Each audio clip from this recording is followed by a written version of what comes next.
Hi, this is Kyle Higgins, and you're listening to the Geekcast Radio Network. We have to stop Ronan. How? I have a plan. You've got a plan. Yes. First of all, you're copying me from when I said I had a plan. No, I'm not. People say that all the time. It's not that unique of a thing to say. Secondly, I don't even believe you have a plan. I have part of a plan. What percentage of a plan do you have? You don't get to ask questions after the nonsense you pulled on Nowhere. I just saved Quill. We've already established that you destroying the ship that I'm on is not saving me. When did we establish? Like 3 seconds ago! No, I wasn't listening. I was thinking of something else. Oh. She's right. You don't get an opinion. What percentage? I don't know. 12%. 12%? That's a fake laugh. It's real! Totally fake. That is the most real, authentic, hysterical laugh of my entire life because that is not a plan. It's barely a concept. You're taking their side? I am Groot. So what? It's better than 11%. What the hell does that have to do with anything? Thank you, Groot. Thank you. See? Groot's the only one of you who has a clue. You are now on the inside of what I like to call the circle of trust. We are all connected in the great circle of life. You know something, Bert? What? I think you and I are going in circles. It feels like we're going in circles. The circle is now complete. When I left you, I was but the learner. Now I am the master. Because it's a circle. Yeah, we heard about the circle. Yes, we're familiar with shapes. Hi, this is Greg. This is Chuck.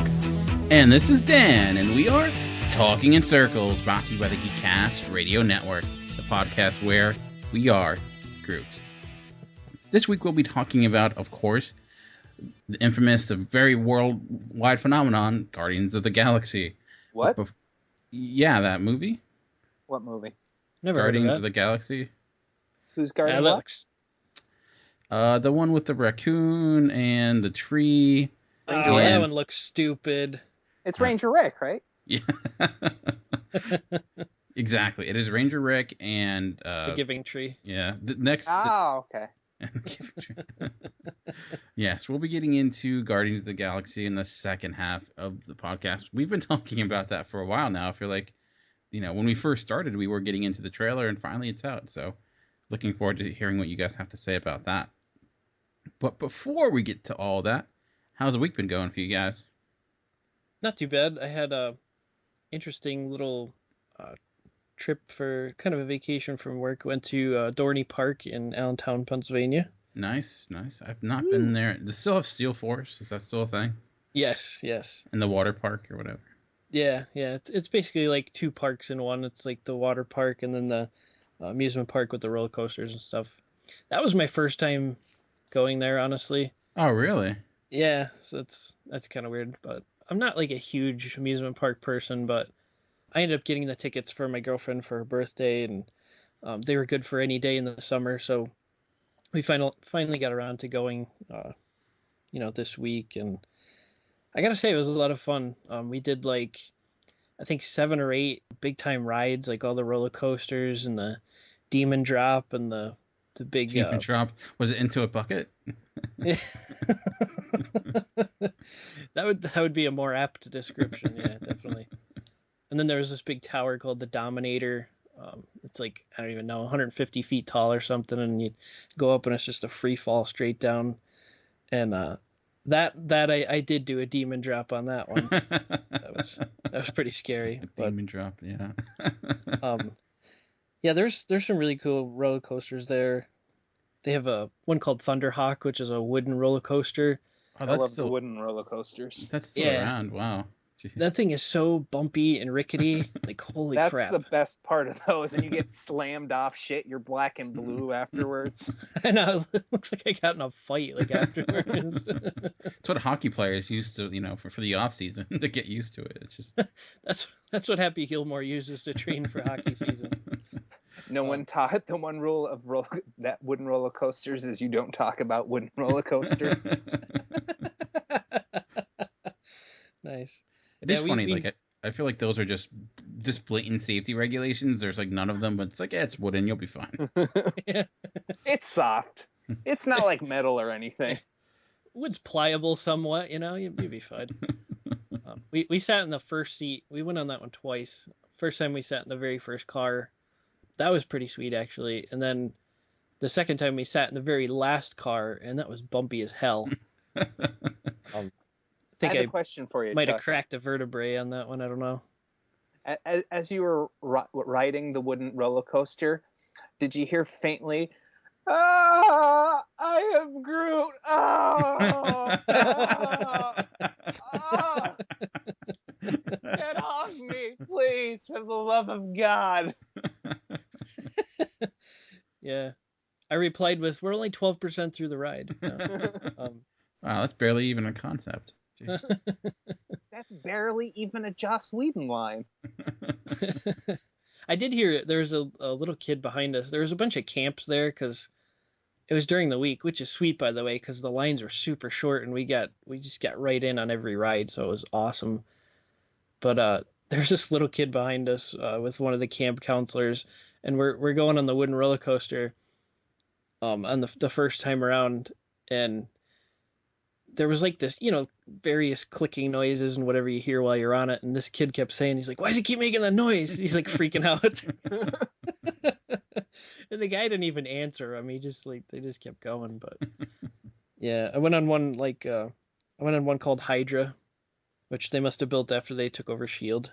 That one was crazy. There was a lot of twists and turns on that one. That was pretty crazy, flipping upside down and everything. But is that the green one? I think. Yeah. That one's a pretty old one too. That one's like really quick though, isn't it? It's like a really short. Yeah. It's not like a big drop or anything, but it's a lot of like corkscrews and flipping upside down, so it's pretty crazy. But just like my sex life. I felt very like green. That needed to... very, very twisty, corkscrews around and doesn't last very long. No, mine would be more like the wooden one, very rickety and bumpy. And why does it keep making that noise? And somebody always ends up hurt afterwards. Yeah. This is not a demon drop, because that'd be weird, Yeah, you don't want to stay away from that one. But yeah, I would definitely recommend if you go there, one of the coolest ones too, it's called Possessed. And well, they're really into this whole Satan angle, demon drop, possessed. Yeah, it's a little weird, but it's meant to be terrifying, and some of them are. So, but I would definitely Google Dorney Park Possessed and check out that ride. There's some people with some GoPro shots of like going on the ride. That thing's pretty crazy. Super, super fast. But so yeah, that was my week. That was a fun time. Very nice. Greg, how's your week been going? Have you been doing any demon drops? Maybe that's why that was white last week. I've seriously been up to pretty much nothing. I started to try and go back to exercising and dieting. I guess there's I know, right? I was starting to get a little chubbo there, and I don't like it when I get too big. I feel like I just don't feel right in my body if I'm getting on the bigger side. If I'm like looking out the side, I open my door to back up into my spot in the driveway, so I'm not in the neighbor's yard. And if I'm doing that and I'm breathing heavily, I know I'm getting too fat. So that's one of the warning signs. But the one day I was out for a walk, and I had my dog Raisin with me. I'm out walking the dog, and she stops a lot. But one time she stopped because she had to poop. So I let her like do her business, and I didn't realize she was pooping. I thought she was peeing. As soon as she walked away from the spot she was at, I looked down, saw the poop.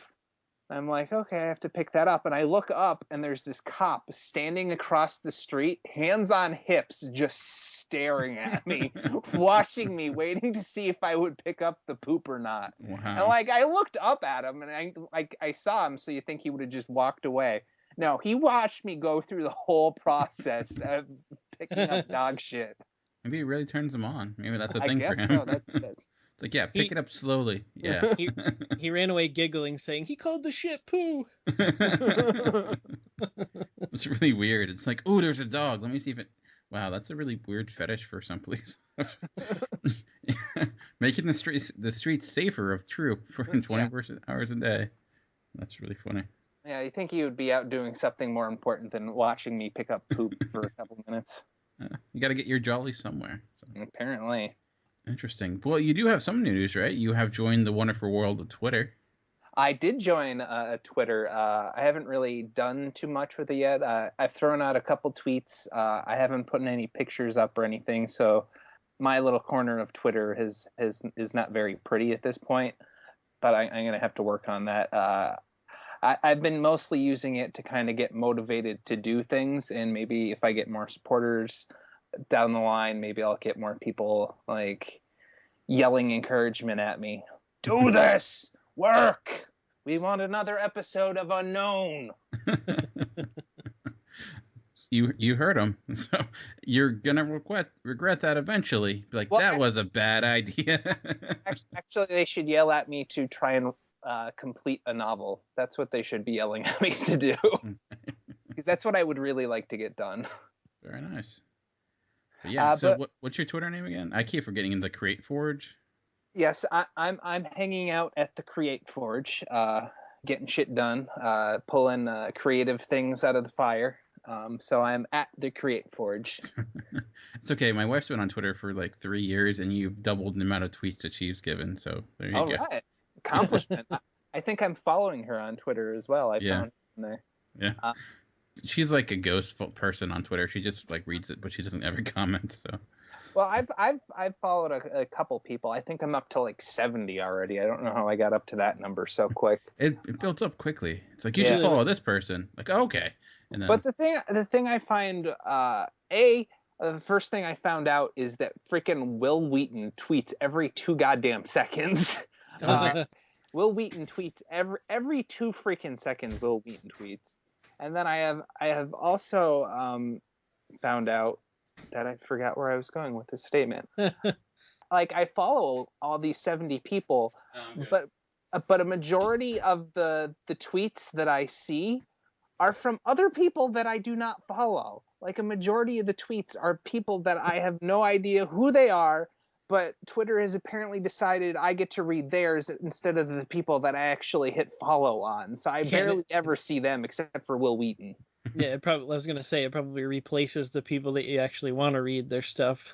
Yeah, pretty much. Well, the beauty of Twitter, I guess. I'll bet you though, Greg, you said you don't have many followers yet, but that cop's following you. Seeing if you make any dog poop tweets, you know. He said dog poop. At dog poop cop. Dog cop. Oh wow! It's the simple things in life, really, that make it better. I gotta get myself on that there tweeter and put out some twits. Yeah, it's a good time. It takes a little bit. I mean, now that I know more people on Twitter, it's a little bit better. So, but having you guys on it will be fun. And next stop it'd be getting on Letterboxd. I know I've been ragging on you guys getting on that. Whoa, wait a minute! You're blowing my mind with all these concepts here. I know. I'm just a redneck from a small town. I don't comprehend this stuff. I understand that. I get that. But Letterboxd is good because it's not like there's social aspect to it too, but it's more just fun. I use it more so just to keep track of what I've been watching. There's socialism? Yeah. We can't have any of that, Dan. We can't have any socialism. That's socialism. Yeah. All these socialism networks. They're changing the world. I thought America was against socialism, but here we are. Yeah. There's a lot of those people out there. That Mark Zuckerberg, he'll do it. But I'm right there with you, Greg. My week has been very uneventful. I've been working just pretty much nonstop, so that's been a lot of fun. I did get it. I'm a little bit happy though because the New York Giants season has started underway. The NFL's back. Nice. So I watched a little bit of the first Hall of Fame game. And one of your players retired already. Yeah, I know that's such a sad thing for David Wilson. For those who don't know, he was a it's only his third year, and he actually had a pretty promising career, but he had a neck injury, so he had to retire, and it's sad. That was kind of depressing. So to bring it down a few notes, but yeah, Eli Manning looked like he was as awful as he was last year, so that's optimistic. But the important thing is that football is back. Yeah. And then right now the Ravens game's going on, which is great because I get to experience traffic on my way home from work. So stupid Ray Rice. Which I just meant because he's a Raven, not because of all the other stuff. But I guess that works too. But besides all the craziness and dog poop and, I feel like a good 80% of our episodes have some sort of poo-related news story somehow. It always fits in there some way. Sorry, that's a good number. I like that number. No, it's really all of us, actually. Yeah. I'm the one that started this episode. You kind of finished it, but we'll keep it going. That's how we roll. But Greg, have you been up to anything else? I know you've been trying to write a lot, but have you been inspired through any reading, watching, listening, anything like that? I've recently stopped off at the comic book store. And besides the usual stuff that I pick up, oh, by the way, I hope our comic distributor, the owner of Comics on the Green, feels better. He just got out of the hospital not too long ago. Oh, nice. So I hope Dave feels a lot better. I'm not sure if he actually listens to this or not, but hope you feel better, Dave. But I picked up some comic books, and I was looking for something new to get in on like the first issue of something, because I really love Fables, but I missed the start of that, and I would have loved to have gotten that in comic book form, but right now I'm just going through in graphic novels since I didn't start off at the beginning. So I did find one comic book on the shelf that looked pretty interesting, and as you know, you should judge a book by its cover. And I think a comic book, though, you have a little bit more leeway. So yeah. So this one that I picked up is called Low, and it's by Image Comics. The author is Remender, and the artist is Tocini. I know it's Rick Remender. Rick is his first name, but I went with the last names because I don't remember Tocini's first name, and I already bagged it up, and I already taped the bag shut, so I don't want to open it. But I just love the cover artwork, and the thing that really gets to me about it is just the colors that were used. It's got these lovely reds and kind of burnt red and a little bit of orange, and then down the bottom it kind of flows into dark, but then it's got some greens and maybe a little bit of blues coming in, and it's just this weird, like, imaginative looking color or cover that looks like it's from a dream. So I just had to pick this one up, and plus I love the simplicity of the title artwork, of how they the font that they used for Low. Very simple, and that's the kind of designs that I'm into, is very simplistic, minimalistic stuff. And I really didn't see many ads in the book, so I was a very big fan of that. But the artwork is just superb through and through. The colors that are used are just really add a lot to this comic for me. Usually, like, color isn't too important. It's there. It's very helpful, discerning information. But I just think that the color helps the artwork really pop. And Tocini does a really good job with the illustrations. Feel like his work looks very fluid, and it looks like it's got a lot of great motion to his line. It flows very well. It kind of gets difficult to try and figure out what's going on. I actually read this comic twice. I'm not sure if it's really Remender's fault or Tocini's, but the story was kind of hard to follow. It's a big story that's kind of built up, but you're dealing with one family, so you're dealing with this small little aspect of this huge world that you feel like's there. And you feel like the family's very close, and you get to know this family very well, but you're just kind of clueless what's going on in the actual world. So you're kind of lost and confused the whole time. It's like a person, so somebody that lived in a village and didn't really know the world and just lived in that village his entire life, and then gets plopped into the middle of New York City, kind of like, what the hell's going on? It's kind of a bit of an overload. So is it like present day, or is it just like in the past? Is this like this takes place in the, sorry, I didn't explain any of the background behind it, but from what I got, it takes place in the future, and the Earth is going to die. The sun is going to expand like it's predicted to do. And apparently pretty much everybody's kind of pessimistic except the wife in this family. She's very much an optimist, and she's kind of dealing with trying to find a new location for Earth to kind of, the inhabitants of Earth to move to. And the husband and everybody else is kind of pessimistic. It sounds like the actually very much like the plot for Interstellar that's coming out later this year. Well, I don't know what Interstellar is about, but apparently it's like close to this. Yeah, well, it's like the same thing where it's like Earth is becoming uninhabitable, so they're trying to find a second location to move to. So yeah. There's also that movie Sunshine too with Danny Boyle that's actually has Captain America in it, where they're trying to like restart the sun because it shut down. So they're, with like computer problems, you just restart it and everything fixed. So that's pretty much the science behind that too. Well, this one kind of continues on where the husband is involved in this thing called the hunt, and he's trying to convince their two daughters to be part of the hunt, and the mother is trying to be a little bit more optimistic and have them. The one girl, she told, don't you want to tend to your garden? But both the girls want to go off with their father to do the hunt. And their son is actually kind of sided with the mother, kind of. So is it like a situation where it's like in the future, but a lot of like the traditions and a lot of like almost like steampunkish in a way, where their behavior is very much like from the past with stuff like the hunt? Is that kind of... No, because we don't really find out in this first issue what the hunt is really about, and the hunt kind of the father's training the two girls for it, but they don't actually go out on the hunt. She kind of goes to train them. Okay. And that kind of gets interrupted in the middle of it, and then I think they're pirates. Nice. Well, there you go.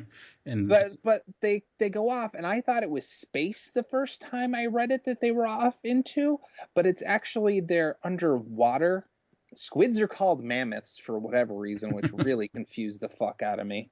I had trouble the first time, but second time I read through, I realized it actually was in the water, because I thought it was just like some kind of space squid or something, because it seriously did look like a outer space thing to me. It's like that guy from the pirate movie or whatever, the funky dude, the squid head guy. Oh, Davy Jones? Yeah, Davy Jones. No, it was just a regular squid. Okay.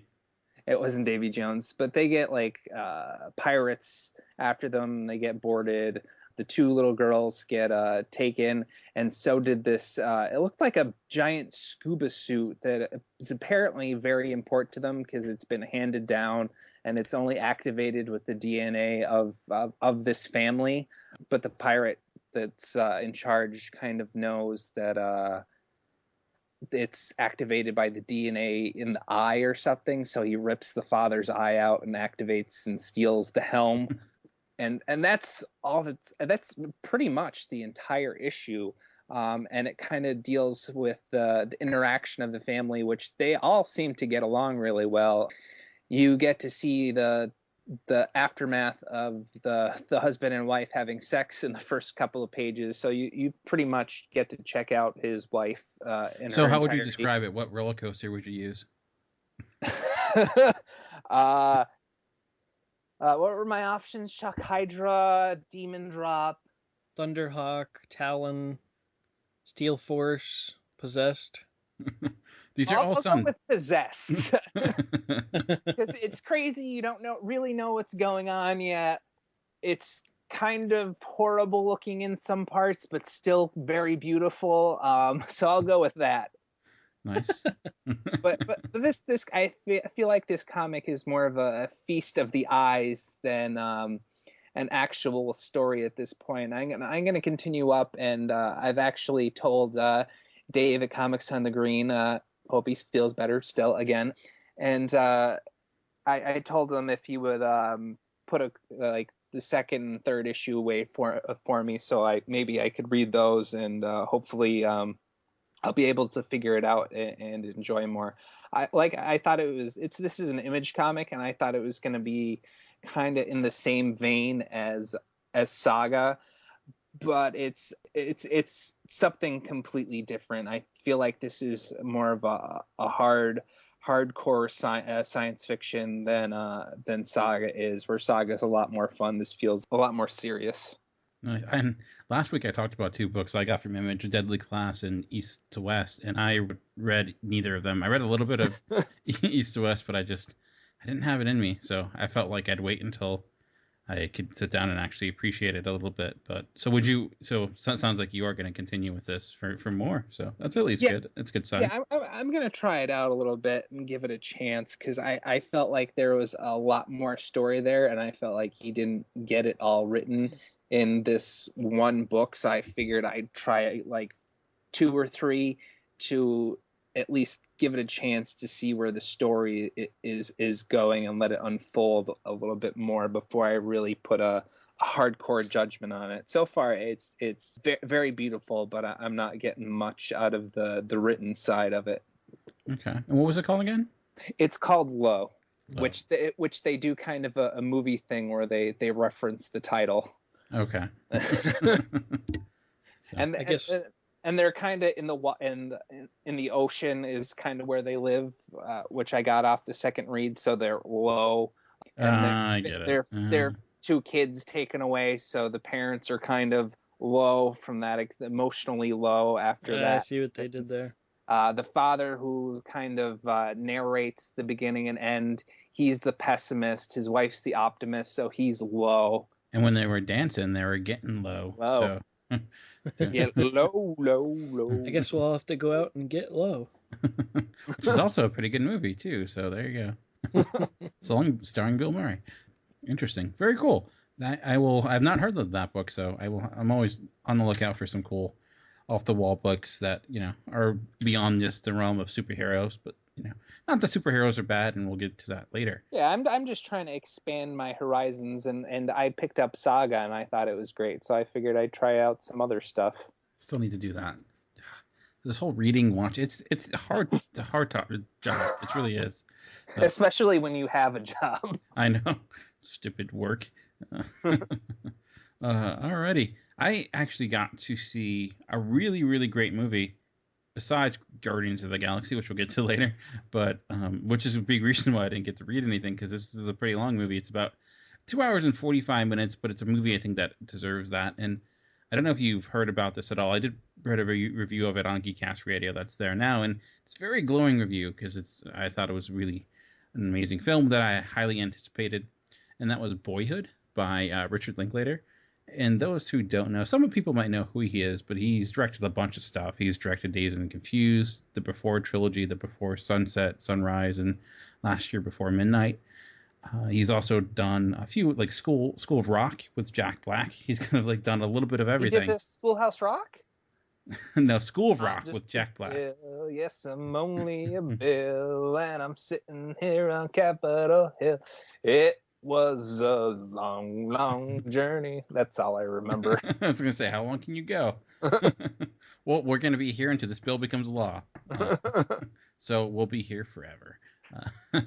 But no, the story of Boyhood, it's been getting a lot of press lately, mainly because of the concept of its creation. And what Richard Linklater did was he made a movie in over 12 years. He cast this kid and actually his own daughter, along with Ethan Hawke and Patricia Arquette. And they shot a little bit for a year, for 12 years in a row. So you can kind of get to see the progression of this kid as he grows old. And making a movie over 12 years it's an accomplishment in itself, the fact that it ever happened. And apparently when it got greenlit by the studio, or by it's people who funded it, they didn't really fund a 12-year project. They funded one or 12 one-year projects, but they didn't realize it was all going to be one movie. But what's interesting about it, though, is that you could walk into Boyhood and know absolutely nothing about its creation and anything about like the fact that it's the same kid throughout the entire time, and it really doesn't matter. And Richard Linklater has a very unique style. It's very, I would say, in a way, his style is interesting because there's very little style in some ways. He kind of just points and shoots. He's very big on dialogue. He's very big on creating authentic moments. And there's no story here, really. People who are like very plot driven will probably be kind of crazy and walk out and think, well, nothing really happened. This kid just kind of grew older. And that is true. It's hard not to relate to this movie, not because it's stuff that happened to you, or you can say, oh, I remember when that happened to me. More so, it's just you can relate to it because of how authentic it is and how true to life it is and how it feels like a legitimate kid growing up and all the heartaches. And there are some issues, some really tense scenes. Ethan Hawke is like his dad, who's maybe a little bit aloof in the beginning, but as things grow older, you see him progress as a person. Same thing with Patricia Arquette. And this kid growing up, you kind of see where he's at the beginning and where he is at the end, and there's so much growth there. But it really nails on how like our memory works, because it's very much just tidbits of things here and there. It doesn't really highlight always all the big moments. Sometimes it's the smaller things, and it's just really wonderfully told. And like I said, it's 2 hours and 45 minutes, but it didn't feel like that. Near the end, it does drag a little bit, and I did have some issues because it moves year to year, and it doesn't tell you that, which I thought was great. Like, you can only really tell by the changing of the people because they look older. They'll have some nods to like what the year is because of music that's playing or games that are being played or what have you. And some of those were done rather clunkily, and there's some plot ends that end up near the end of the film that feel a little bit forced. But overall, it is a really great film. Not for everyone. Like, Richard Linklater is very big on having dialogue-driven scenes that are very big on pontificating on life's big questions, and some of it might sound pretentious, but I think it fits the characters and it's very authentic to his own life. So I don't know. I thought it was wonderful. A must see in my eyes. It's near the top 3 for me of this year. Like this, Boyhood, Under the Skin, and Blue Ruin have been my favorite movies of the year, and this is very, very much up there. So I actually can't wait to see it again because there's a lot I loved about it. So anyways, I will stop saying that. And like I said, there is a review on geekcastradio.com that I went into even further detail and much love. So I'm probably overplaying it too much, and you're going to watch it and hate it.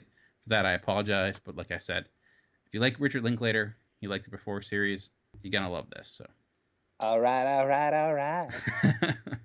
Matthew McConaughey does not show up, but I mean, I wouldn't be against it. Yeah. But all right, anything else before we take a break? I just wanted to talk about a book that I picked up this week, and that is something that I had pre-ordered on Amazon. I actually got this, wasn't actually this week, it was a while ago. I kind of saved it for now because it's appropriate with our Guardians talk a little bit. But I was able to pick up the Infinity Gauntlet Omnibus. Nice. Yeah. I wish you just stopped before Omnibus. That would have been so awesome. Well, the funny thing is, this thing is like literally 3 inches thick, and I'm pretty sure you could whack Thanos over the head and just take the Infinity Gauntlet from him with this. This freaking thing is huge. It's over 1,200 pages. Wow. Jeez. Yeah. It's got, the main story. It's got all the tie-ins. It's got a bunch of Silver Surfer issues. There's Doctor Strange issues in it. I didn't even realize there was like that much of a story to it. Wow, that's insane. Yeah, there's tons of tie-ins and everything, and there's some, even like Hulk issues and just random stuff that like ties in and everything. But it's really, really cool, and I felt like since that's like my favorite story, I figured, this is something I have to have. Obviously, I've read the story many times, but now I have it with all of its, tie-ins to go with it. And some of those I haven't read, actually, because that's kind of hard to pick up all the ones that were associated with that. But very, very cool pickup. If you're a fan of the Infinity Gauntlet story or Thanos at all, and you get some spare change laying around, I would definitely look into the Infinity Gauntlet Omnibus. Yeah, that's impressive. Yeah, I thought just the regular story was impressive, but 3 inches, yeah. Only for comic book fans should 3 inches be impressive. Nice, Dan. Sorry. You get 3 inches and you control the universe. Now we understand why he wants that gauntlet so much. Yeah. I offended a lot of people. I call myself a comic book fan, so that was a friendly fire. So before you scream at me. Oh, friendly fire, Dan? Oh, no. Alrighty. All right, we're going to take a break before things get too out of hand. And when we come back, we'll get into some Guardians of the Galaxy. We will see you in a bit.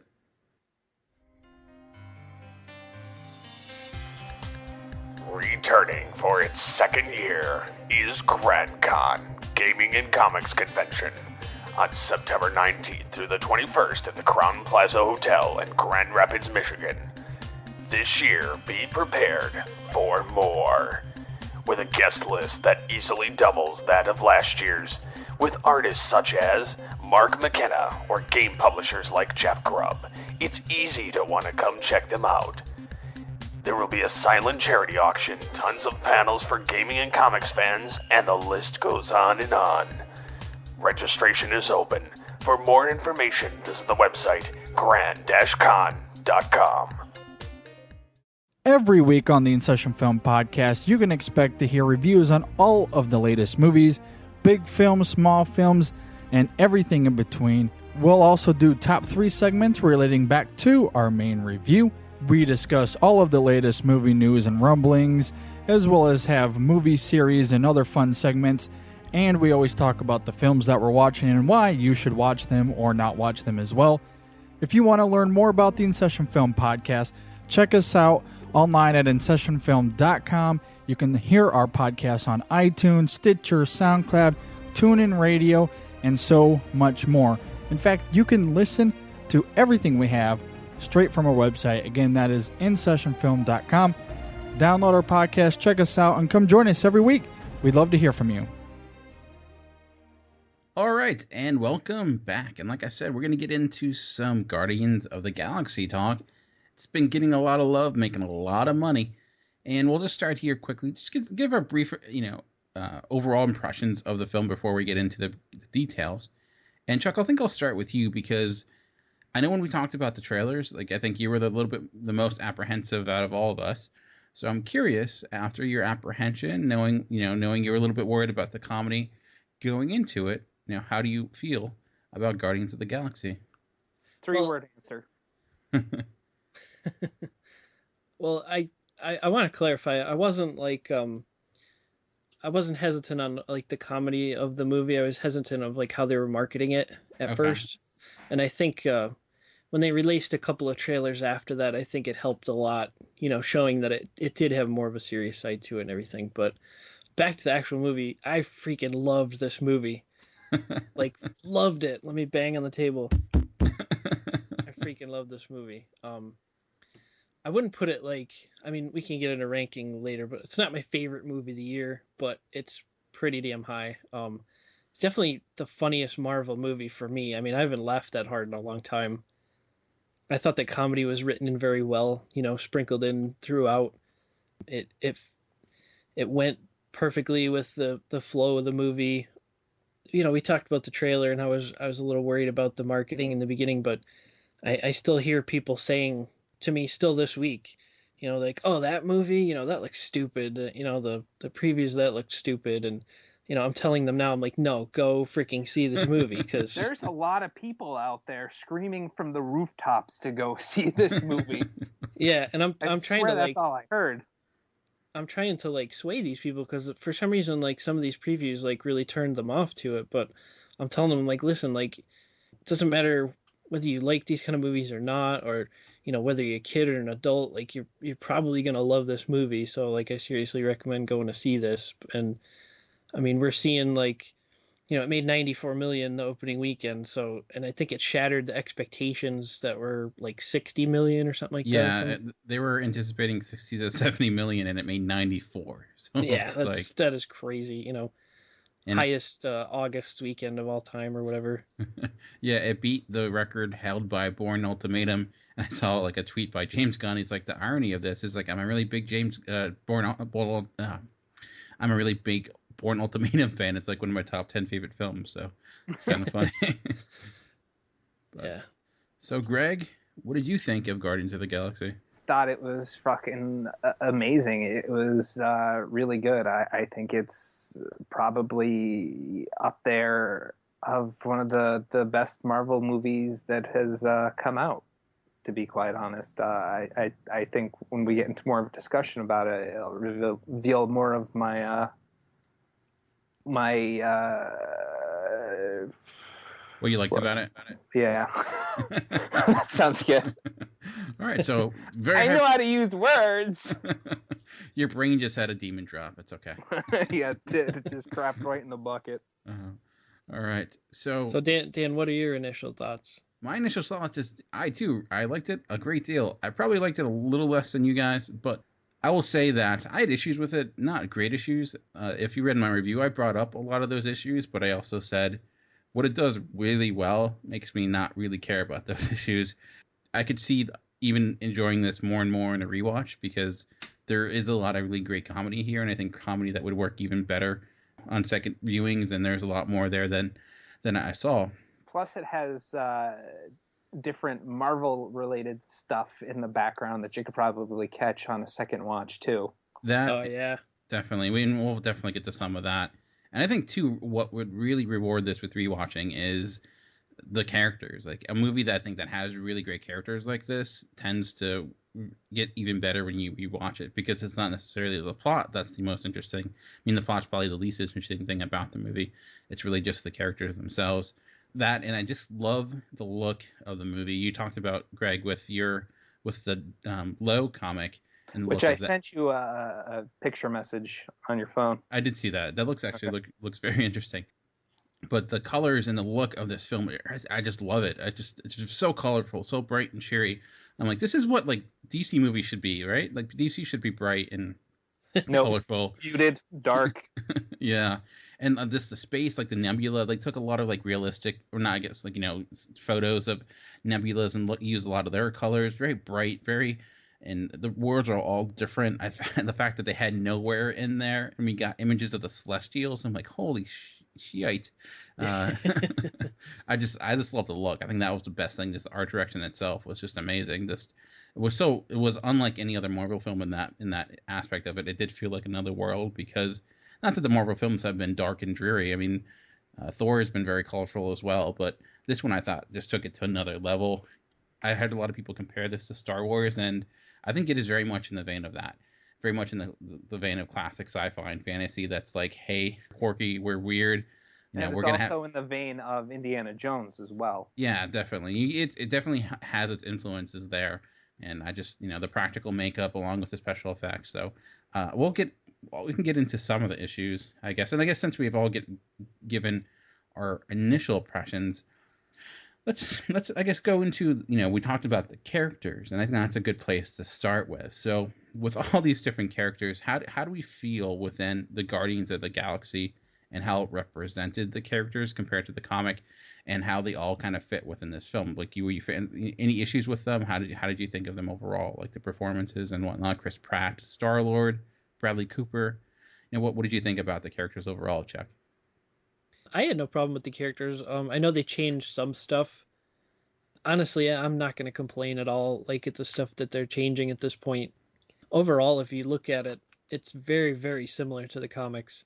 It's obviously like funnier than the comics. The comics did have an element of humor to them. This stepped it up quite a bit, just because you kind of have to do that to sell a talking raccoon and tree. Which they sold very, very well. Yeah. So many great moments. I mean, I think their introduction's really good. Like, and the fact that they just bring them in, right? I mean, there's no like brief overview of like a rocket and a tree. They're just there on this planet looking for bounty. I mean, it's like, yeah, we're here, deal with it. I mean, Rocket's first joke is talking about how Stan Lee is a pedophile, kind of, which is like this guy's wife? I believe he was a creepy old perv, not a pedophile. All right, true. I think I took it too far there. I apologize. But yeah, so that is very true. I do think in the characters, Groot and Rocket. I mean, Rocket was great, but honestly, I think my favorite character walking out of it was Groot. I would agree with that totally. And honestly, I know you guys have read the comic, right? The Guardians comic. I have only read maybe one or two. I'm not that in depth with the Guardian stuff. I'm not a big space comic fan, so I'm probably the least intelligent one going into this movie. Least knowledgeable. You don't have to say intelligent. At least knowledgeable. Okay. Don't insult yourself, Greg. Come on. Now. Don't sell yourself short. But yeah, I would say, Dan, maybe you would agree with this, but I would say of all the characters on the team, I think they nailed Groot the best. Yeah, I would say so. I do think Rocket, honestly, the only ones I really had an issue with at all, in any way, shape, or form, were that of Drax and Gamora. See, I like Drax. I thought Drax had a lot of good moments, but there are certain moments I think that didn't work for me completely. Maybe not necessarily the character, but some of the actions. Like, there was a scene in which basically he calls up the enemy to try to start a fight, and not necessarily a character moment that bothered me, just like a plot moment that kind of irked me a little bit, because I felt it was very like a lazy way to get things moving. I just thought like that seems kind of like out of left field a little bit. And yeah, but I think it kind of appropriate though. Yeah, it kind of speaks to like to Drax's like arrogance, because and a little bit of his dumbness. Yeah, he's like so consumed with finding Ronan and killing him, and at this point they're not a team yet, so he's like he really doesn't care about the well-being of the other Guardians. So I don't know. I felt that, like, to me at least, that kind of fit. I mean, I could see where you're coming from though.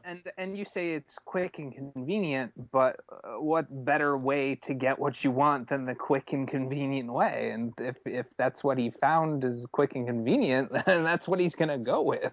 Yeah, I guess convenient. I mean, convenient is a good at times, but I guess a lot of the narrative felt very convenient in a lot of ways. That was like not a huge issue. I mostly had an issue. If we're in the issue part already, and I feel like I can hear people yelling at me for not loving everything about it, but Don't yell, people. Discuss at an appropriate level of volume. But I guess regarding that, like that to me was just an example of it overall, because what I did really love about the fact was the Guardians' motivations was very simple, just like they want money, and I love that. I love that was just their initial reasoning for everything. It's just like they're out for themselves. They're very simple, straight to the point. I thought that was really great. I just had an issue with like Ronan a great deal. Like, as a comic fan, I know Ronan, and I'm not at all against changing things or adjusting things. I just felt I hadn't understood where he was coming from. But as someone coming in this with no knowledge of the comic books, I don't know if they would get why Ronan was had such hatred for Xander, which is obviously supposed to stand in for the Kree, I guess, or for the Skrulls, since they can't use the Skrulls. And just like they never really, I don't know, like his reasoning for doing all this was never really fully developed. And him as a character, I thought the performance was good, but overall I thought as a character he's a little bit too one-dimensional. I was hoping for once Marvel, besides Loki, would have a supervillain that had something to him that was not just, I want to destroy this world, I guess. Well, how about the other, sort of villain in this movie of Thanos? Do you think he's kind of filling out dimensionally? I think they're using him really appropriately. How he's like a shadow in the background. You're kind of building him up. You have a little bit in the end of the Avengers, and you have a little bit here where he's just, letting things play out in a way.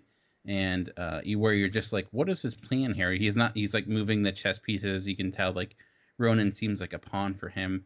I like how they're building up Thanos a lot. I mean, we don't get a great deal of Thanos, but what we got, I liked, and I thought Josh Brolin so far, I liked what he did there. Though it was very limited, like I said. And I think they did the costume work on him, and the look of Thanos was very well done. I think it was much better than the 2 or 3 seconds that we got of him in the end of the Avengers. I thought he looked much better in this one. Yeah, he looked really sweet. And I'll say too that I went into this movie, I tried to avoid all the like spoiler stuff like a plague, and like, I kind of had an inkling that Thanos would be in it, but I didn't let myself believe it for sure. So I kind of like, I still wanted myself to be surprised, you know? And then that moment when I saw him, I was like, holy shit, that's freaking Thanos. Like, and they had him with his little hover around chair and everything. You can go in your hover around. Which, in your hover around. You know, that's right out of the comics, and they put in that art, so that was sweet. But yeah, Greg, you mentioned the look of him. I was looking through my omnibus earlier, and they have a cover of when they re-released the Thanos Quest one shot, which is how he gathers the Infinity Gems. And the cover on that, it was the 2012 version. The cover of that was done by artist Andy Park, and I'm pretty sure, like, the look in the movie was based primarily on that rendition, because it looks like right off the screen, like it was depicted. Maybe I could like send you guys a cover shot of that or something, but I think they used his. It's not obviously not like the 90s version. It's a little bit more tweaked. Like there's some, you know, gold trim here and there, and it looks a little bit more modern and stuff, but I think they adopted that look, and it looked great, like Greg said. And I was trying to look at more like armor instead of a suit. Yeah, like it looks more like armor instead of spandex or something, you know, yeah, in a blue skirt. But I do like I did like Josh Brolin's voice. I thought that was really, really cool when he said about bathing the blah blah blah. Bathing together. When he said about bathing the starways in your blood, and you know, just listen to that voice. It was so crazy. Like he nailed that. But I found myself trying to see Josh Brolin underneath all that, and it's kind of tough, but you can pick up a little bit. But yeah, I'd like to just go back to Ronan for a second. We talked about him earlier, and I've been reading this in a lot of reviews, and not a lot, but a good deal. People saying that like it's lacking a developed villain and everything, and Ronan's not given enough backstory and fleshed out and everything. But I think it, to me, like it really works for this movie, and he's a vehicle to move the movie along. To me, this is the Guardians story. This is about the Guardians coming together, how diverse they are, and there's a lot to get through there, and it pretty much takes the spotlight of the movie. And I think if you're going to make a movie with a good villain, that's like, I don't want to say a different story, but like when we look at Loki and how great he was in Avengers, he was developed before that in the Thor movie. So there's a lot of development there that has to occur. And I think when you're talking about a team, there's a ton of explanation that has to go in there, and the whole act of bringing them together.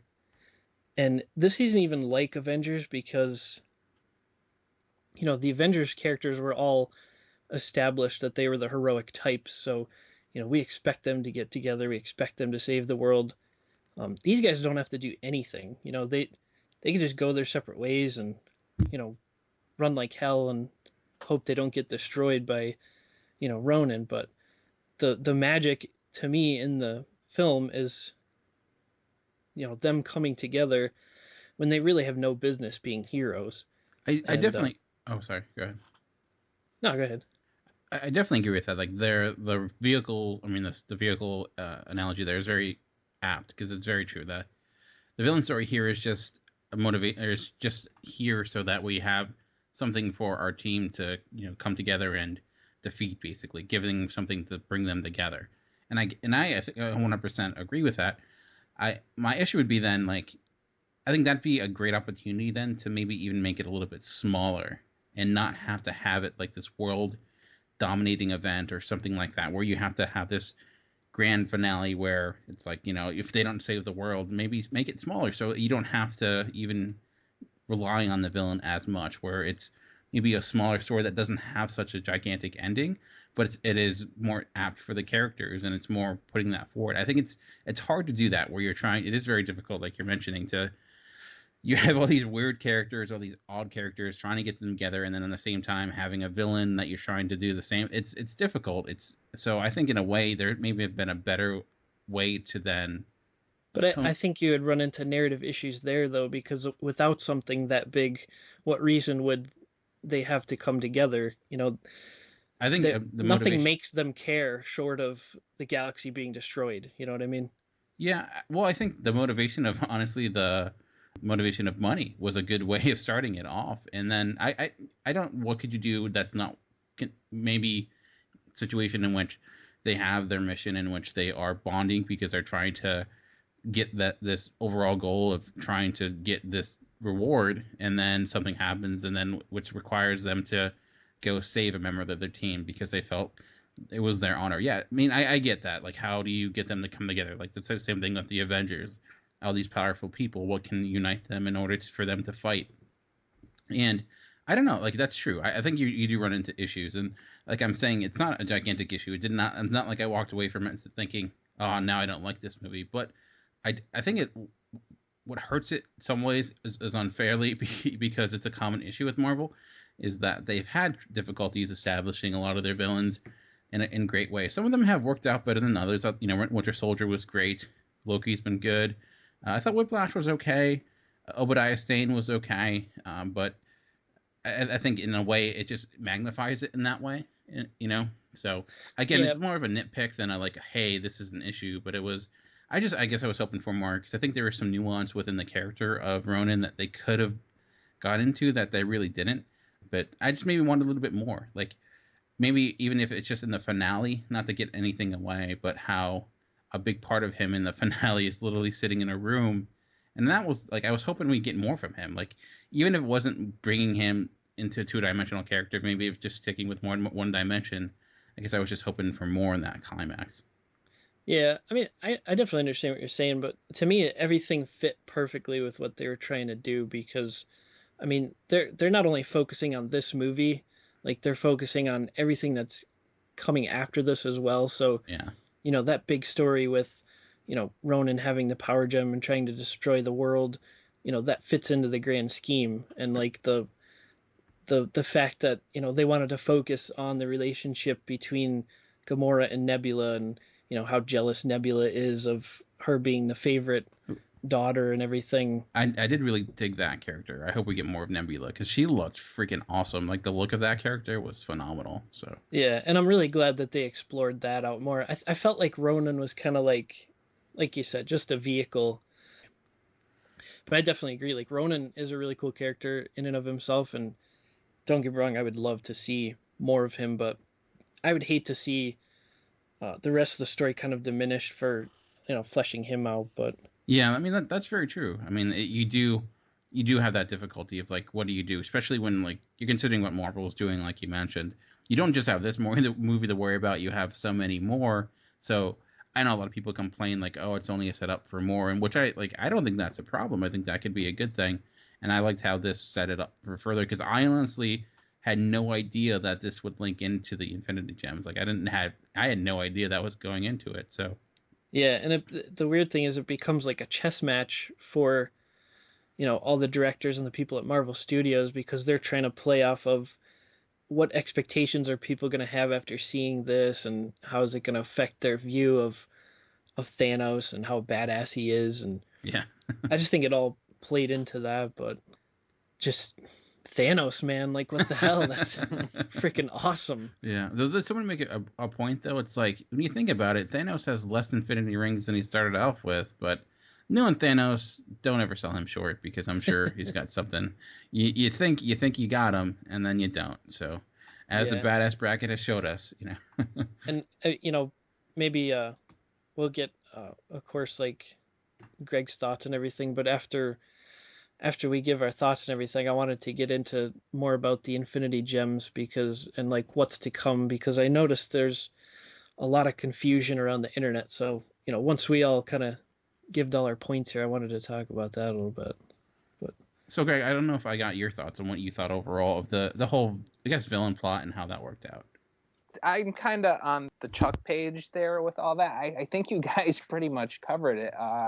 I think with the other characters, though, I think Groot kind of gets a majority of the love and popularity coming out of this movie thanks to his hilarity and kind of, I felt like a little bit of his innocence. He was kind of like a child's personality, kind of, which I think endears him to audiences more. And I think you kind of get the same thing with Rocket, but just because of his looks of something adorable. And I know he'd kick my ass for saying that, but but I think overall his looks and then his raunchy, well, not raunchy, but his offensive, which really wasn't offensive, humor and just remarks got him a lot of popularity. So I think like Star-Lord, who's supposed to be the top bill in that, kind of falls to a third spot, but still hilarious. If I was going to have an issue with any of the characters, maybe it would be Gamora, but I there's really nothing there for me to pick on. She's just kind of, I don't know. Gamora and Drax were kind of the two lesser characters for me, but they were still awesome. I did like the little twist they put on Drax where he took everything literally. I thought that was that was pretty funny, and that led to a lot. And nothing goes over my head. Catch it. See, Drax became one of my favorite characters in this movie, honestly. Like, I found it kind of endearing and refreshing, like just the loyalty and the friendship that he had for his other team members, and just showing that like underneath he's like a really good guy. And I think dick, like Drax, good dick. Yeah, and I think I don't know, he's not getting the props he deserved. I just like to throw some out there to him, and I think Dave Bautista did a decent job. There were one or two parts that showed he was a bit of a greenhorn, but overall I bought it. I thought he did pretty well, and I liked the balance that he brought to the team, because there was like the hilarity of like three characters, and he is like this literal guy. Like Dan mentioned, that was a great spin that they put on it. So I really enjoyed him on that team. He was probably one of my favorite behind Groot. He did have some good. Go ahead, Greg. I did have trouble with one part of acting of somebody that I really think is a great actress, and it was just like this one time where she was running off camera and throwing a fit about something. Just it really didn't sell me on it. It was Karen Gillan as Nebula. There was one part where she was throwing a fit about something and ran off screen. And I just kind of, for me, I've seen her in Doctor Who a lot, so I've seen her like on red carpets and stuff and whatnot, watching different things. Not literally seen her. I'm not stalking her, I swear to God. No matter what those restraining orders say. You follow her on Twitter. She's gorgeous, even though she's bald. I'm following a lot of people just because of how hot they are, Chuck. I seriously just maybe about 2 minutes ago just followed Emily Ratajkowski on Twitter. As you guys were not fighting it out, but I followed her. But there was one part of hers I didn't find really believable, and like you said, there was a couple moments from Dave Bautista that I thought weren't that great, but overall, those couple of things you could kind of dismiss, I think I could say. But overall, the characters were pretty damn good, I thought. Oh, definitely. Yeah, I was surprised at kind of how much of a, I guess this word kind of overemphasizes it, but I was a bit surprised of how much of a sweetheart they made Gamora into. Like, yeah, she was kind of a bleeding heart. Yeah, like she's had the nickname in the comics as being the deadliest woman in the galaxy, and she didn't really show that, so they definitely kind of diverged from the comics there a little bit, but it fit well into what they were doing for the most part. I mean, they could have maybe made her a little bit more badass, but I guess that's nitpicky.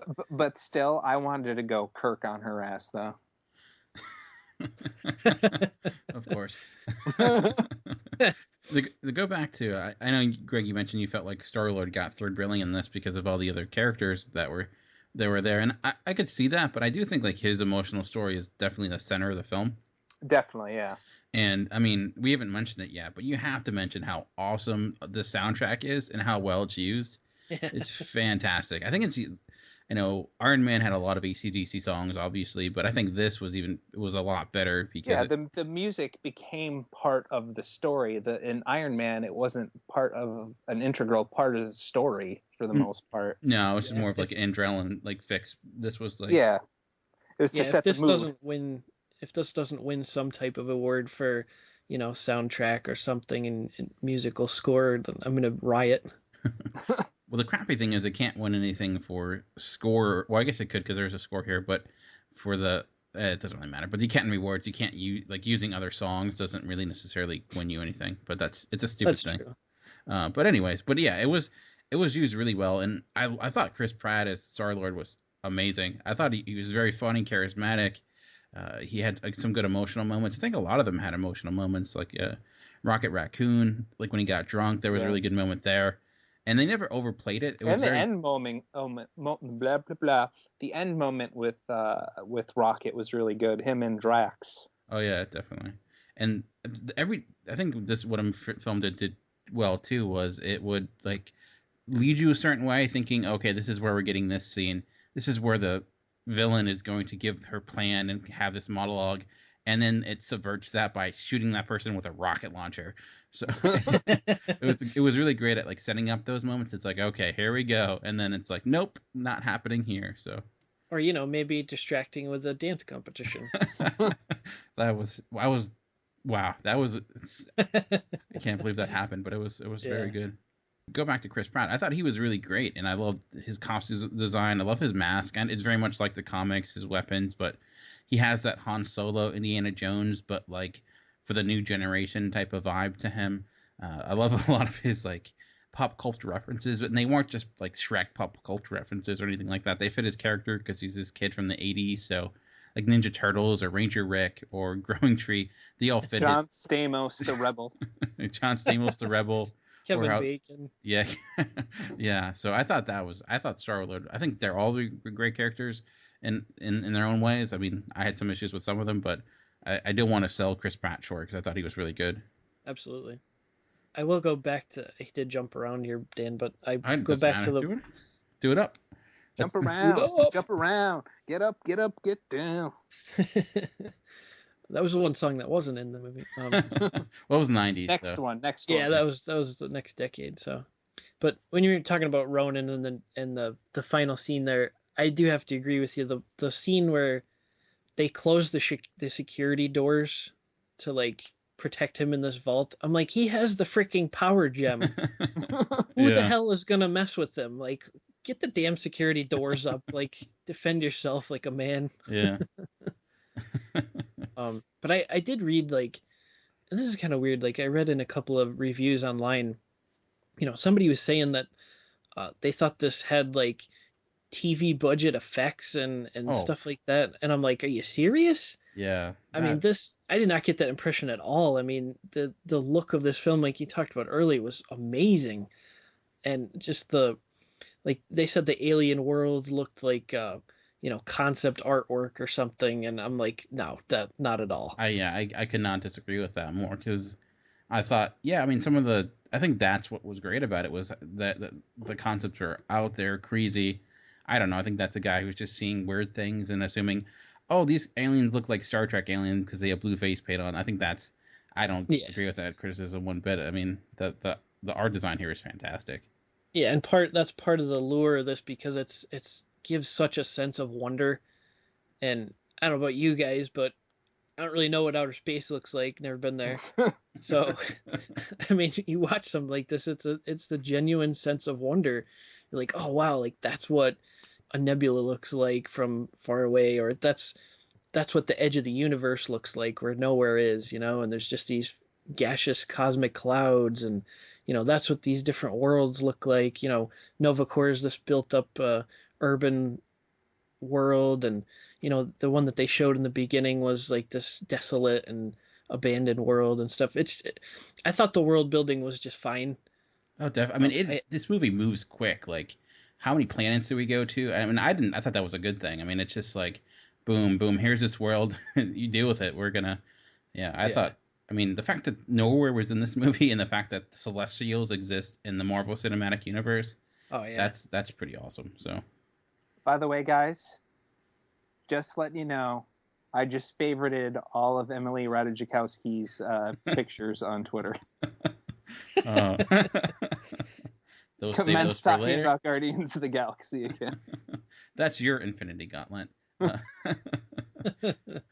I guess anything else. I mean, it's funny though. Like everything that works for this movie, and I mean, there's some good action, but it's interesting how it's like that's almost like the fifth thing you think about is the action because there's so much else. Yeah.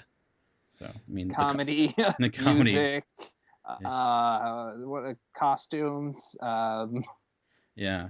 I mean, the action that was good. I mean, I really loved at the end, like the using of that like netting to like stop the shit from coming down, and that was pretty cool. And I think it was a good move to depower the Nova Corps and not have them these like flying beings. I mean, they can always go back and do that again, but considering everything they're doing and trying to explain that, I think it's a good idea just to like make them into these like basically police cops in a way. So I did like that.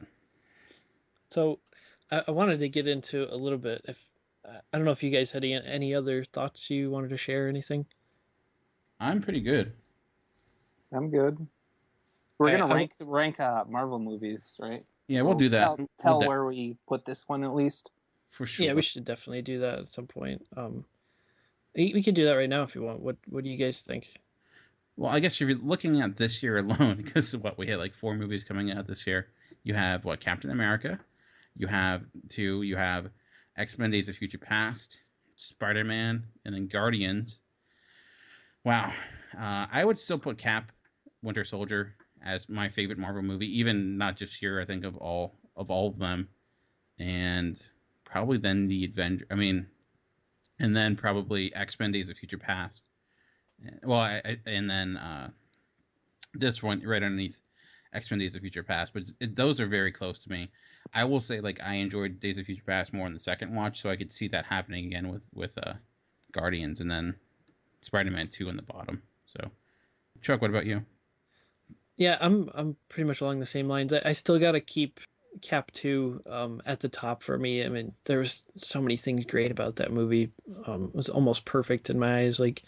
But I'm second. I would definitely put Guardians. It's Thanos. Come on, he's in a movie. No, but it's just, I mean, honestly, like if I was rating it, I know it's a little generous, but I'd give it a 4.5 star rating. I just liked it that much. And third I would have Days of Future Past and Spider-Man at the bottom, which it's not a bad thing, because Spider-Man 2 I did like a lot of things about it, but I definitely think it was fourth best among these this year. And Greg? I'm going to go with Guardians first. It is my new favorite movie. I'm going to go with Captain America Winter Soldier as my number 2. I'm going to go with Avengers as number 3. And then number 4 would be X-Men Days of Future Past. And probably last in there would be Spider-Man. Yeah. I mean, I think I don't know where I'd rank Avengers compared to Guardians. I would probably say Avengers higher, but it's a good year to be a geek, because I mean, we got it good when it's too hard to determine which one we like better. I mean, it's a good problem to have, gentlemen. It's a good problem to have. Movies of all time. Yeah. I mean, the fact this year we had Winter Soldier, Days of Future Past, and Guardians, and they all lived up to their expectations. I mean, that's a good thing. I mean, so it's not a bad year. Not a bad year. But I know we mentioned some of it, but there's tons of Easter eggs going into this. And Chuck, I mean, you probably know most about the cosmic comic universe. That's hard to say. So what did you find? I know you had a few things. I saw a few things, but there was also some things I saw online that I missed that I was kind of ticked off about. And I would love to go see it a second time, but I don't know if that's going to happen. But the most obvious one probably is Nowhere, having the severed head of the Celestial. That was straight out of the comics. That was their base of operations. But I guess, one of the cool ones, Dan, you talked about it earlier, when Collector was explaining the Infinity Stones and actually show a Celestial, like, destroying a planet and stuff. Yeah. I mean, that's just one of those, geek moments, like, holy shit. pretty cool. They do exist. Yeah. But to me, it made it sound like the Celestial was using an Infinity Gem. Yeah. It seemed like that's the way they were selling it. It did seem like that way, yeah. Which didn't happen, right? I mean, I'm not wrong. No, not really. And then I guess some other ones, and this is obviously, I mean, this goes without saying, but spoiler territory. So if you don't want to hear any of these or you want to find them yourself, I would skip ahead a couple minutes. But I mean, if you haven't seen Guardians yet, I don't know what to do with you. Go. we'll send you to Xandar. You don't belong on this planet. No. But how about Cosmo the Space Dog? You know? Yeah, that was very cool. I was wondering if they were going to have him talk or not. I could see why they didn't, but that was like a little nod.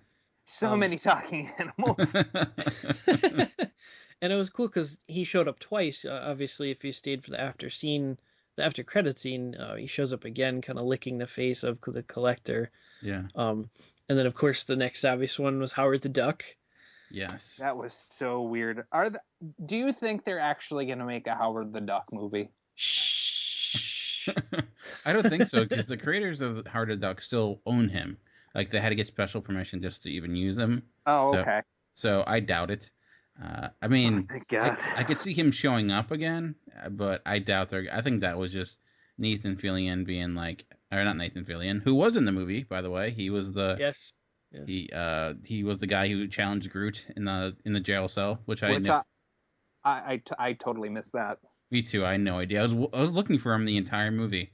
I'm like, where's Nathan Fillion? And then I thought he was the voice of Howard the Duck, but it wasn't. It was Seth Green. So yeah, that was pretty unexpected too. That was cool. Yeah. And from what I've heard, the first time we see Howard the Duck is not in the after credit scene. I've heard that you can catch a glimpse of him when they're in the Collector's Museum earlier in the movie. Yeah. I didn't see that, but I didn't either. I thought I saw a Beta Ray Bill, or I thought I saw a cape that looks very much like Thor's cape. Yeah, there is an unconfirmed one out there that people saw something with brown skin and a red cape, and somebody even claimed they saw a hammer or anything and something, but obviously that's one for the Blu-rays to kind of just pause and look around. I feel like they knew that, and they just like, okay, people are gonna be like talking. Oh, they did, yeah. Pause buttons, not just for nip slips. To put it bluntly. But yeah, James Gunn said that they purposely put things in those boxes. He said every single one of them is like an allusion to something. It's a callback to something. And like some of the other ones, I guess there was a Chitauri soldier in the one. There was a dark elf in one of them too, I believe. Yeah, I did see that. That was like the one case that she was cleaning was the dark elf. So yeah, and then of course Adam Warlock's cocoon. Yeah, was in there. And then when at the end when you see the museum in ruins after the explosion, the cocoon is split open and there's nothing inside. So we were left to presume that Adam Warlock is out, somewhere in the galaxy. So, and that'd be great. I would love them to get Adam Warlock, or I mean, there's so many great cosmic characters that they could do. Because wasn't Adam Warlock a part of the Guardians of the Galaxy? Yes, yeah, he was. Yeah, there's a few characters that they left off the team actually, like Warlock and Quasar. Mantis, I think, was like a reserve member, whatever you want to call it. Yeah. But and they brought Xandu, who was from the original, who was Michael Rooker's character, who we didn't talk about, but Yondu, or sorry, not Xandu. Xanadu. But I thought he was awesome. I loved his character and his little cool weapon. That was pretty cool. So. Oh yeah, the trick arrow, which is from the comics too. That's a little bit of a Easter egg in of itself, and how his little mohawk glowed when he was controlling it and stuff. Yeah. But yeah, that was pretty cool how they did that. They were playing with some stuff there with like Star-Lord's father, and I don't know if you remembered like when when he gave him the fake orb, and they kind of took off, and they're like, oh, glad we didn't return like to his father like we said we were gonna, and the other guy's like, yeah, that guy was an asshole. I don't know if they're gonna change that from the comics a little bit and try to make Yondu his father. I don't know. That's what they're going for or not, but I didn't get that vibe at all. It's because like he, just the fact that he like never kills him, like he just threatens to, and then he's like, oh, you're my guy. I knew it all along. And then like, not that I support this, but it's just that it's a possibility. And then like when he opens the orb and there's just a little troll in there, he's not mad at all. He actually smiles and laughs when he opens that. So that was kind of funny. Which some people were saying may have been a reference to Pip the Troll. Yeah, that could be, yeah. But also that they were very big back in the 80s, so. There's one other Easter egg I wanted to mention, and this is one that I didn't pick up on, but I read about later. The first planet that we see, where Star-Lord like picks up the orb, the planet was called Morag, and that was actually the name of the first leader of the Kree from the comics. Okay. So they did a little callback there. I did not pick up on that at all, but and there was a few more. I know, like the Ronins, the people who flew Ronin ships, those creatures are actually from Planet Hulk. They're like the Sicarians or whatever. Yeah. So there's a lot. I mean, they definitely took a lot from a lot of the cosmic universe.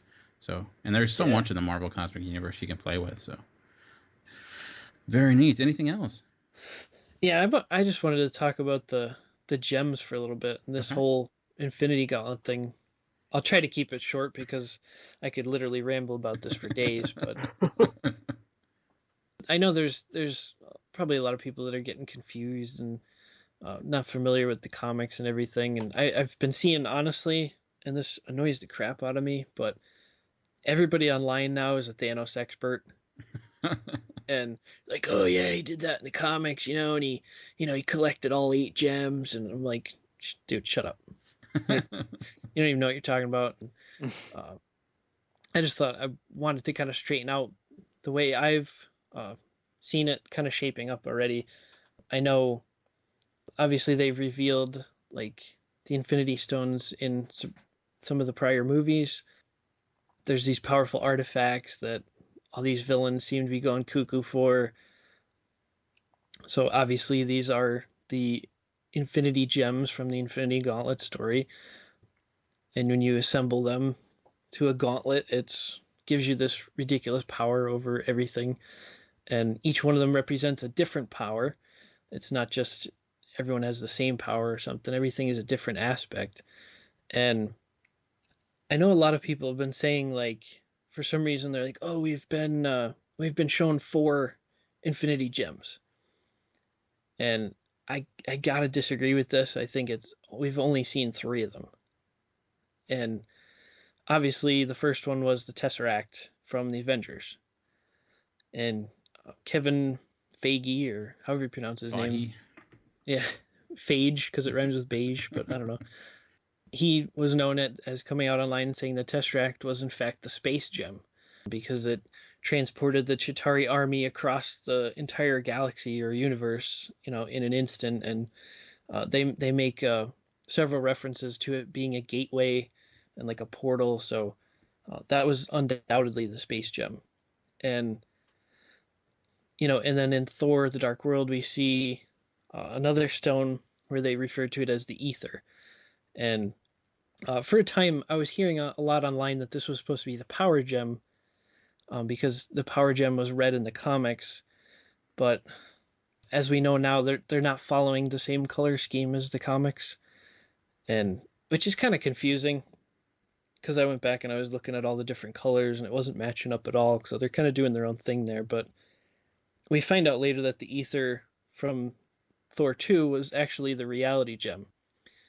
And Malekith was using it to destroy all the realities at once. At least he was trying to. And, of course, then we see the purple stone from Guardians of the Galaxy. And this is, in fact, the Power Gem. Because they make several references to that in the movie. And how you can, destroy an entire planet with it and everything. And if you have it with the other ones, it's going to boost the power of the other gems, too. Which is pretty crazy, scary. But, the fourth one that people were talking about was Loki's staff. And they were saying that that's the mind gem because he would touch it to, like, he touched it to Hawkeye and a couple other people. He touched them on the chest, and it would make them basically serve him blindly. It would sway their mind to serve him. But I got to take exception with that because they mentioned in Avengers a few times that his staff is powered by the cube, by the Tesseract. And honestly, I don't think Thanos would have just given Loki an Infinity Stone and say, yeah, go do this, because Loki's too tricky. He would have tried to do something back to Thanos. So I don't see that at all. And the fact that, Lady Sif and Volstagg took the ether to the Collector, and he said, where's the other one? Instead of, where are the other two? So there were only two known at that time. And they left the Tesseract on Asgard, and they said they didn't want to keep the two of them that close together. So that's my humble opinion that we've only had 3 revealed so far. But it raises a lot of questions, like, does Thanos already have one? Or doesn't he have any yet? Yeah, that's very true. So is the gauntlet like a separate thing, or does that like just combine when you get them all or whatever? Like, you automatically get the gauntlet comes free with 5 Infinity Gems. It's like a BOGO thing. Like you buy the 6 gems, you get the gauntlet free. No, all the gauntlet was Thanos' glove. Oh, okay. And he just affixed the stones to his glove. He just got his hot glue gun out and went to town. Yeah, he bedazzled his glove with Infinity Gems. He stopped at Hobby Lobby. He took his little hover around there and picked up some gems. And his hover around to the Hobby Lobby. Well, for like the big bad of Marvel, we have basically made him into like an elderly man who likes to bedazzle things. So yeah, sorry about that. But it's just funny, like, and I'm thinking about like all the possibilities of this, and this is what's so fun about these stories tying in and intertwining and everything. Like, to me, the Collector doesn't have like anything to do with Thanos' plan. Like, I think the Collector wants him for himself. Oh yeah, I agree. Like he's the Collector, and there's only 6 of these things in the universe, so he wants all 6. It's one of the rarest things in the universe. And for a while there, he had 2 of them in his shop. He had quite a pair of stones. But he lost one, so that's always tragic when you lose one. Lance Armstrong can relate. So yeah. But I mean, it raises a lot of questions. Like, does Thanos know the power of each one, or does he just know that they are powerful and he wants them all? Does he want to get 1 or 2 of them and then use them to get the others like he did in the comics? How deep does his strategy go? Stuff like that. I could see this being like he's just wanting he's using this as an experiment to see what they do. Yeah. Like, I'll let him use it and then see how it actually operates. And that way I'm not risking anything. Like, I think I could see that being his huge ploy where he's just like, well, this is my test run. I'm getting some pre-game film before I start doing it myself. So. He's like the Peyton Manning of the Marvel Universe. A lot of game study. But to me, I mean, I'll run this by you guys, see what you think. But to me, I can definitely see Thanos totally anticipating that Ronan did what he did. Basically try like, oh, I got the gem now. What do I need you for? I could see Thanos totally anticipating that happening. And now the gem is on Xandar with the Nova Corps. He knows right where it is. This might be a stretch, but it's something that I would kind of like to see. Even though I don't promote genocide, but I think Thanos maybe would go and destroy Xandar, and then if we're lucky, the only survivor is Richard Rider, and he becomes Nova Prime. Yeah, that's a bit of a stretch, but I know, like, my point is, like, I could see Thanos anticipating, like, the way all this stuff went down. He knows people would betray him. He knows exactly where they are now, and I think it's all being laid out to his plan. And I think in the Guardian sequel, I think they're going to set that up even more. Maybe even like Doctor Strange or something like that. Yeah, I can definitely see that. All right. Anything else on Guardians or Marvel properties as a whole? All right. I've been talking way too long, so you better shut me up. We got to turn off the Infinity Gauntlet, or Chuck will not stop. Okay. I got to take it off. Exactly. All right, we're going to return to our Unknown Saga. We've taken a week off, and we're bringing it back with Episode 6, Rock in a Hard Place.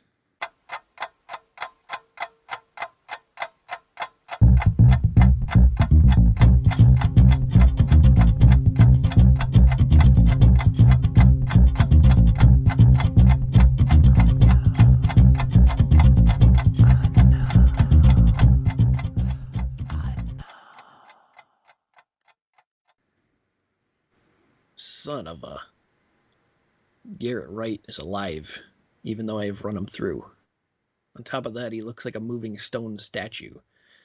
I grab for my sword, and that is when I realize that it's sticking out of the gut of that stone monstrosity. Ooh, this looks like it might be a little rough. All right, Wright, before you do anything, I just want you to know that I didn't mean to kill you. It was an accident. It's throttling time. Apparently, talking to him is out of the question. Ugh. Somebody get the number of that truck? A literal boulder of a fist just pushed me through a wall and has broken some of my ribs. Thankfully, it moves as slow as a grandma with arthritis. Its bulk gives me some time to recover and catch my breath. I know break time is over when drywall sprays out onto the floor.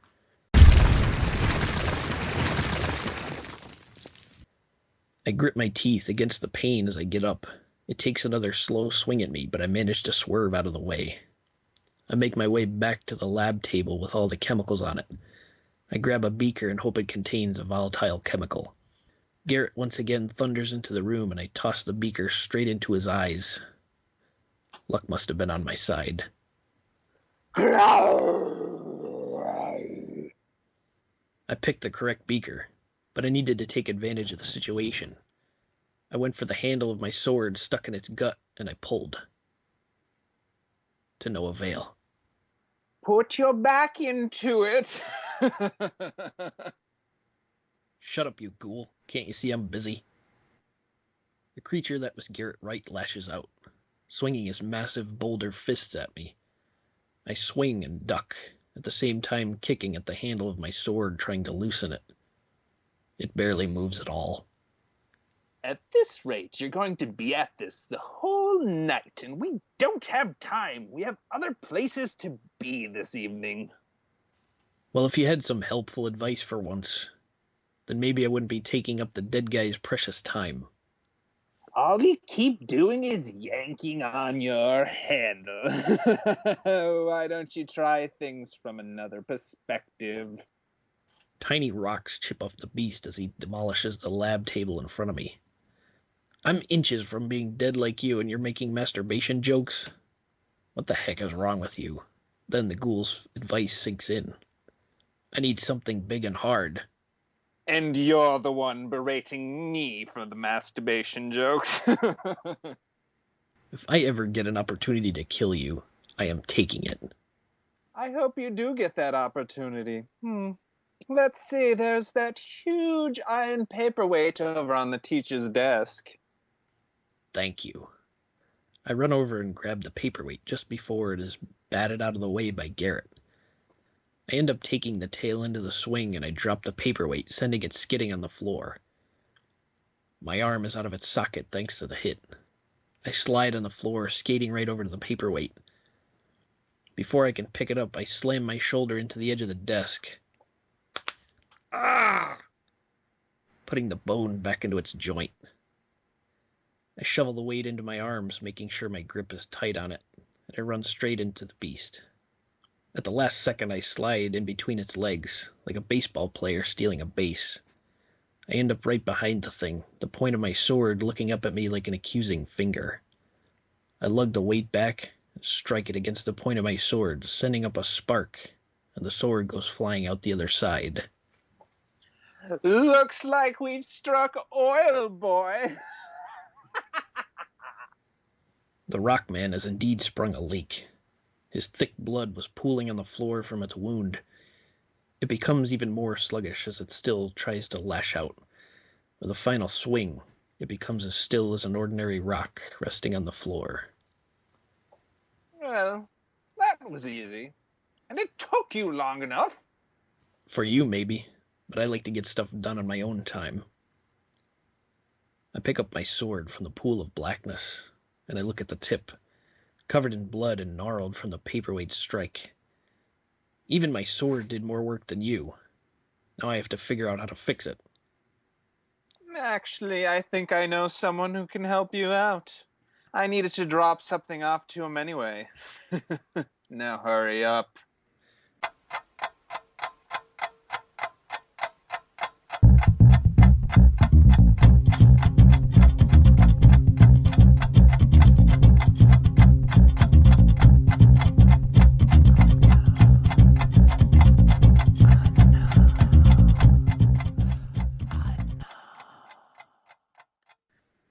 Well, we hope you enjoyed episode 6 of Unknown, Rock in a Hard Place.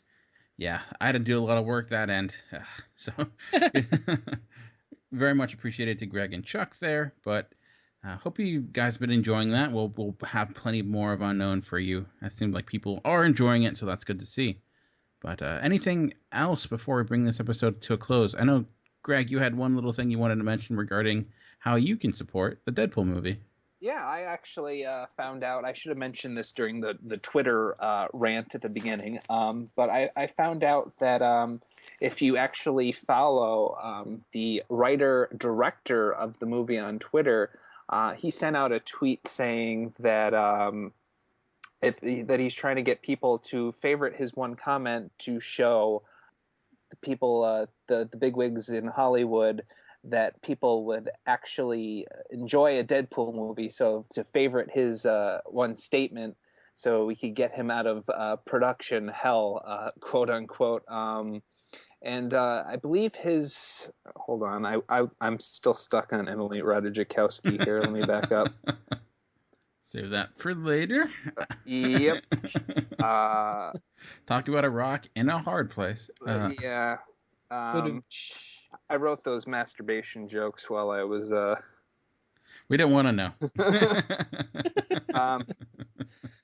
It's not what you use the Infinity Gauntlet for. I'm trying to find it. Sorry, I'm new to Twitter. It's taken me a while to find. I think it was Rhett Reese. Yeah, it's at Rhett Reese. RHETTREESE. So if you go to that, there's one that says, Team Deadpool needs your official vote of support. Let's break the internet. Retweet if you would buy a ticket to the Deadpool movie. So you could also find that at my Twitter account, which I'm hanging out at the Create Forge. That's right, at the Create Forge is my Twitter handle. Yeah, and I'm also on Twitter at Movie Revolt, and you can also search Talking in Circles and Geekcast Radio. You can also email us at feedback@geekcastradio.com. You can also comment on the Facebook page, search Talking in Circles or GCRN. Also on the website itself at geekcastradio.com or nerdly.co.uk. So a lot of different ways to get in contact with us. And also leave us iTunes reviews. We've gotten a few so far. Love those. Those are huge. Truly appreciate that. Any rating or review from 1 star to 5, go with what you feel. So, but and I'm not on Twitter, so you can find me at nowhere. He's hanging get out on with that, Cosmo the dog. Yeah. Maybe I should just do that. Spell out nowhere. But... It might be taken, but yeah. Actually, I find myself enjoying.